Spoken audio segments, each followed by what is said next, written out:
शहर में रहने वाली निहारिका की शादी गांव के राम से हो जाती है। निहारिका को ज्यादा किसी चीज का शौक नहीं होता, जिस वजह से वो ससुराल में खुशी से रह रही होती है। लेकिन गोलगप्पों का प्यार सबको बहुत परेशान करता है। देखो जी, हमारी शादी को ना 1 हफ्ता हो गया और मुझे गोलगप्पे खाए हुए पूरे 7 दिन बीत गए। इतने लंबे समय तक अपने गोलगप्पों के बिना मैं आज तक नहीं रही। ओहो, आई बड़ी गोलगप्पे खाने वाली। हुक्म तो ऐसे चला रही है जैसे तेरे पापा ने हमें यहाँ कोई दुकान खोल कर दी हो। बेटी तो दी है ना, अब उसे थोड़े गोलगप्पे तो आप भी खिला सकते हैं ना। अरे देखो तो जरा, नास पीटे गोलगप्पों के पीछे कैसे कैंची की जैसी जुबान चल रही है इसकी। देखिए मम्मी जी, आप भले मुझे कुछ भी बोलिए, लेकिन अपने गोलगप्पों के लिए मैं कुछ नहीं सुन सकती। हाँ, अरे मैं तुम्हें गोलगप्पे खिला दूंगा, थोड़ा सब्र तो करो। पिछले 7 दिनों से सब्र ही तो कर रही हो ना। अरे गोलगप्पे ही तो है, इतना बेचैन क्यों हो रही हो? आ जाएंगे। सुनो जी, हम लड़कियां पति के बिना रह सकती हैं, पर गोलगप्पों के बिना नहीं, कभी नहीं। वो मेरा पहला और आखिरी प्यार है। निहारिका की बात सुनकर उसकी सास और पति सिर पकड़कर बैठ जाते हैं। जिसके बाद राम गोलगप्पों का इंतजाम करने घर से बाहर चला जाता है। कुछ देर बाद वो गोलगप्पे लेकर घर वापस आता है, जिन्हें देखकर निहारिका सारे काम छोड़कर खुशी से भागते हुए राम के पास आती है। तुम आ गए? इतनी देर क्यों लगाई? पता है ना मैंने तुम्हें कितना मिस किया। अरे थोड़ी देर पहले ही तो घर से गया था।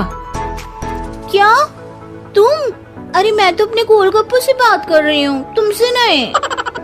निहारिका का गोलगप्पों के लिए ऐसा प्यार देखकर राम हैरान रह जाता है। अब वो गोलगप्पों को प्लेट में अच्छे से सजाकर उन्हें खाने बैठती है। लेकिन पहला गोलगप्पा खाते ही वो गुस्से में प्लेट खिसका देती है। ये कैसे घटिया गोलगप्पे उठा कर ले आए? न पानी में स्वाद, न गोलगप्पों में। हाय हाय, महारानी के नखरे तो देखो, इन्हें गोलगप्पे में भी अलग अलग स्वाद चाहिए। ठीक है, आप लोग इस पर बहस मत शुरू कर देना, मैं ना कल दूसरी जगह से खरीद लाऊंगा, ठीक है? अगले दिन राम निहारिका के लिए गांव में दूसरी दुकान से गोलगप्पे खरीद कर लाता है, पर उसे वो भी पसंद नहीं आते। जिसके बाद बहुत दिनों तक यही सिलसिला चलता रहता है, जिसमें राम अपनी पत्नी के लिए दूसरे गांव तक जाकर वहां से भी गोलगप्पे खरीद कर लाता है। पर निहारिका को कहीं के कोई भी गोलगप्पे पसंद ही नहीं आते। तुमको तो अच्छे गोलगप्पे की पहचान करना आता ही नहीं है। तुमको गोलगप्पे का प्यार पता ही नहीं है, तुमसे कुछ होता ही नहीं है। अरे तुमसे बहुत होता है तो तुम खुद कर लो ना। सास की बात पर निहारिका बैग पैक करके घर से जाने लगती है, जिस पर राम उसे रोकते हुए कहता है, अरे इतनी सी बात पर कोई घर छोड़कर जाता है क्या? मैं कल शहर जाकर तुम्हारी पसंद के गोलगप्पे ले आऊंगा, ठीक है? आपको कहीं जाने की जरूरत नहीं है, मैं ही शहर चली जाती हूँ और घर छोड़कर नहीं जा रही, गोलगप्पे खाने जा रही हूँ। ये कहकर निहारिका शहर में अपने पापा के घर चली जाती है, जहाँ पर वो सुबह के नाश्ते से लेकर रात के खाने तक में मन और पेट भर कर गोलगप्पे खाती रहती है, जिससे उसकी तबीयत खराब हो जाती है और उसे अस्पताल में एडमिट करना पड़ता है। फूड पॉइजनिंग है, जंक फूड बिल्कुल बंद करना होगा। लो, बहुत गोलगप्पे गोलगप्पे करती रहती थी, कर दिया ना गोलगप्पे ने बीमार। और खाओ अब। माँ, इसके बारे में हम घर जाकर बात करेंगे। कुछ दिनों में निहारिका ठीक होकर अपने ससुराल वापस आ जाती है, जिस पर एक बार फिर सास बहू की नोकझोंक शुरू हो जाती है।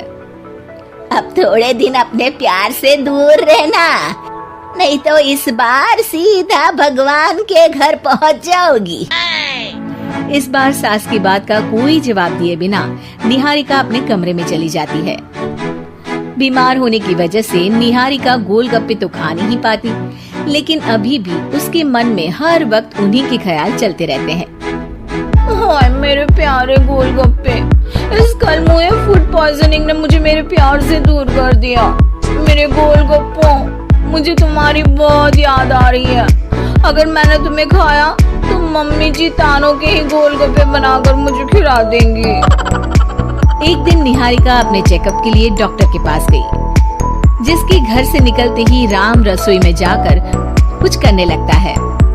शाम को निहारिका के घर वापस आते ही उसकी सास कहती है, शक्ल से तो लग रहा है कि डॉक्टर ने थोड़े और समय तक गोलगप्पे बंद कर दिए। अच्छा है, कम से कम अब हमें पूरा दिन गोलगप्पा पुराण तो नहीं सुनना पड़ेगा। सास की बातें सुनकर निहारिका चिढ़ते हुए अपने कमरे में जा रही होती है। तभी राम गोलगप्पों से भरी एक बड़ी प्लेट लेकर उसके सामने आ जाता है, जिन्हें देखकर निहारिका का चेहरा खिल उठता है। ये मैंने तुम्हारे लिए बनाया है। तुम्हें अपने पसंद की चीज खाने से कोई नहीं रोक रहा। जितना खाना है उतना खाओ, लेकिन उससे खाने की एक लिमिट होनी चाहिए। हाँ बहू, किसी भी चीज की अति हमेशा नुकसानदायक ही होती है। ठीक है, पर अभी मुंह में पानी आ रहा है। गोलगप्पे खाओ प्लीज। अरे अकेले क्यों, सब साथ मिलकर खाएंगे ना।